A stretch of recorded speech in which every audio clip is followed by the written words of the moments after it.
Il y a une phrase que tu te dis probablement plusieurs fois par jour sans même t'en rendre compte. Ouais, pas de souci, je m'en occupe. Oui, on peut caler ça aussi. Oui, laisse, je vais le faire. Sur le moment, ça semble anodin, une réponse rapide, un service rendu, ouais. Mais est-ce que tu t'es déjà demandé ce que chacun de ces oui te coûtait vraiment? Parce que un oui, c'est jamais gratuit. Et aujourd'hui, j'ai envie de te parler de quelque chose qu'on ne voit presque jamais. Le nom que chaque oui cache derrière lui. On agit souvent comme si dire oui, eh bien, ça coûtait rien. Comme si on avait un stock infini de temps, d'énergie, d'attention, disponible à volonté pour absolument tout le monde, à n'importe quel moment de la journée. Mais ce n'est pas le cas en fait. Toi, moi, ta voisine, ta collègue la plus organisée, ta mère, ta meilleure amie qui semble pourtant gérer mieux que toi, on a toutes exactement la même contrainte de base. Un nombre d'heures fixe dans la journée et un niveau d'énergie encore plus limité que ce nombre d'heures. Pense à ton temps et à ton énergie un peu comme un compte en banque. Chaque matin, tu démarres avec un certain solde et pas le même tous les jours. Ça dépend de la nuit, ça dépend de ce qui pèse déjà dans ta tête, ça dépend de ce que tu as vécu la veille. Et toute la journée, ce solde ne fait que descendre. Chaque tâche, chaque décision, chaque je m'en occupe fait un retrait. Le problème, c'est que ce compte, tu ne le consultes presque jamais avant d'accepter une nouvelle réponse. Tu regardes ta liste de choses à faire, tu regardes ce qu'on te demande, mais tu regardes presque jamais ce qui te reste vraiment à toi avant de dire oui. Alors quand tu dis oui à emmener les enfants d'une copine en plus des tiens, quand tu dis oui à reprendre ce dossier que ta collègue n'a pas eu le temps de finir, ou quand tu dis oui à organiser encore l'anniversaire, le repas de famille, le rendez-vous que personne d'autre ne veut prendre, eh bien, tu prends ce temps et cette énergie quelque part. Ce n'est pas créé à partir de rien. Ce n'est pas un bonus qui apparaît par magie, parce que la situation semble urgente ou parce que tu tiens à bien faire. C'est retiré, d'ailleurs, et souvent de ce qui te restait pour toi en fin de journée. Parfois, c'est retiré de ton sommeil, quand tu rattrapes le soir ce que tu n'as pas eu le temps de faire dans la journée. Parfois, c'est retiré de ta patience, celle qui s'épuise sans bruit jusqu'à ce qu'un tout petit incident la fasse déborder d'un coup. Et que tu te dises, je sais même pas pourquoi je réagis comme ça pour si peu. Et c'est exactement là que se niche le vrai sujet de cette vidéo. Parce que si le temps et l'énergie étaient vraiment illimités, dire oui n'aurait aucune conséquence. Mais ils ne sont pas. Alors, chaque oui a un prix, même quand tu ne le vois pas tout de suite. Le problème, c'est que ce prix-là, tu ne le vois presque jamais au moment précis où tu le dis, justement, ce oui. Ta collègue te demande de reprendre un dossier parce qu'elle est débordée, ben tu dis oui, bien sûr, parce que tu es comme ça. Ton enfant te demande de l'aide pour un exposé la veille pour le lendemain, ben tu dis oui, évidemment, comment tu pourrais dire non à ça? Une copine te demande de garder son gamin en plus des tiens un mercredi, ben tu dis oui, parce que toi aussi, tu as eu besoin d'aide un jour et que refuser te donnerait l'impression d'être quelqu'un de fermé. Sur le moment, chacun de ces oui paraît isolé, gérable en un sens. Un service de plus, bon, c'est rien à côté de tout ce que tu fais déjà. Sauf que ce oui, il va prendre la place de quelque chose d'autre. Peut-être cette heure que tu avais gardée pour toi, entre le moment où les enfants sont couchés et celui où tu t'endors épuisé. Peut-être ta soirée tranquille, celle où tu comptais enfin ne penser à rien, si tu y arrives. Peut-être ta capacité à rester patiente plus tard dans la journée quand ton compte est déjà bien entamé et qu'il reste presque plus rien pour encaisser un imprévu de plus. Et peut-être tout simplement ta réserve d'énergie du lendemain parce que tu t'es couché plus tard pour finir ce que tu avais accepté de faire. Et ça, c'est exactement ce dont on parle, le non caché derrière chaque oui. Un non que tu prononces jamais vraiment à voix haute. Un non que personne n'entend parce que tu ne le dis à personne et pas même à toi. Mais un non que tu vis quand même, en silence, encaissé, sans qu'il y ait une trace visible nulle part, sauf dans ton corps, dans ta tête, plus tard. Alors pourquoi tu continues à dire oui encore et encore, même quand ton réservoir est déjà bas, même quand une petite voix en toi sait très bien que tu n'as plus de place? Parce que dire non, ça semble beaucoup plus coûteux sur le moment que de dire oui.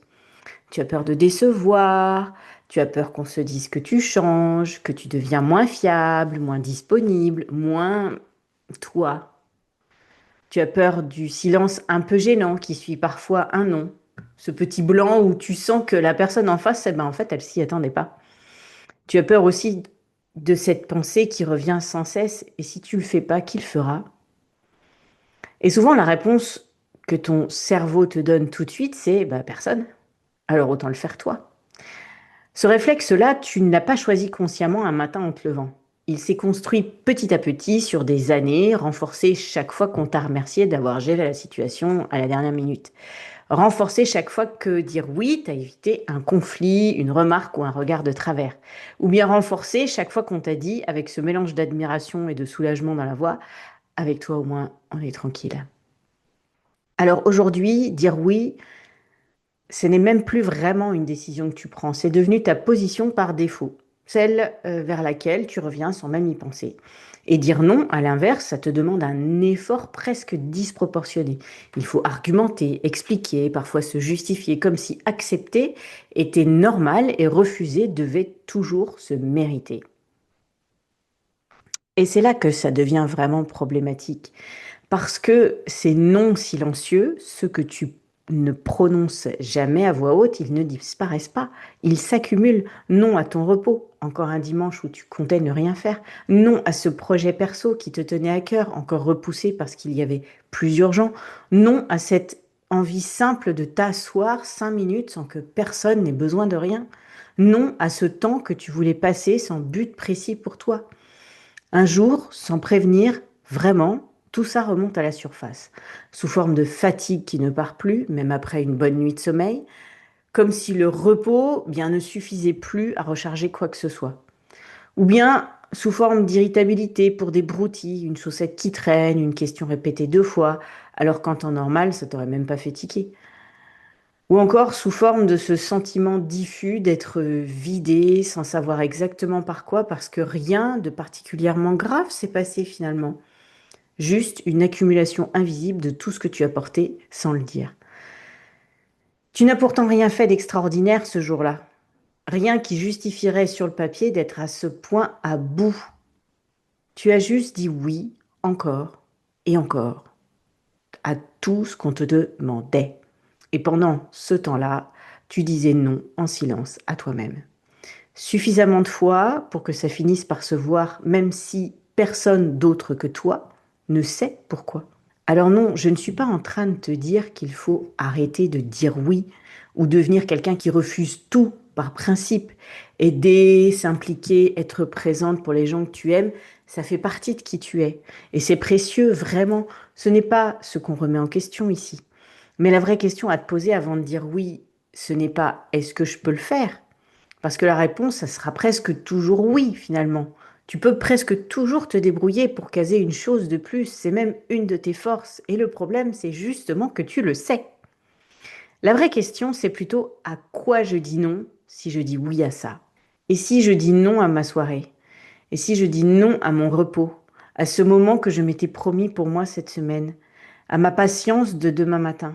Parce que dès l'instant que tu vois clairement ce non caché derrière le oui que tu es sur le point de donner, tu reprends un peu de pouvoir sur ta décision. Ça n'est plus un réflexe automatique, presque mécanique, dicté par la peur de décevoir. Non, c'est devenu un choix, fait en conscience, avec toutes les cartes en main, y compris celles que tu regardes presque jamais, ce qu'il te reste à toi. Et choisir consciemment, même si tu finis par dire oui, ce n'est jamais pareil que de dire oui sans y réfléchir, sans y penser. Alors, tu n'as pas besoin de devenir quelqu'un qui dit non à tout, ni de culpabiliser chaque fois que tu acceptes d'aider. Tu as juste besoin de voir clairement ce que chaque oui te coûte réellement avant de le donner. Pas après, non, avant. Parce qu'une femme qui dit oui en conscience choisit sa vie un peu plus à chaque fois. Une femme qui dit oui par réflexe, elle, eh bien, la subit un peu plus chaque jour sans même s'en rendre compte. Et c'est exactement ce qu'on commence à travailler dans mon programme 5 jours pour arrêter de courir. Pas en te donnant une méthode de plus pour dire oui à encore plus de choses, mais en t'aidant à voir enfin tout ce que tu portes sans t'en rendre compte et à choisir pour de vrai ce qui mérite vraiment ta place. Tu trouveras le lien sous la vidéo dans la description. À très vite.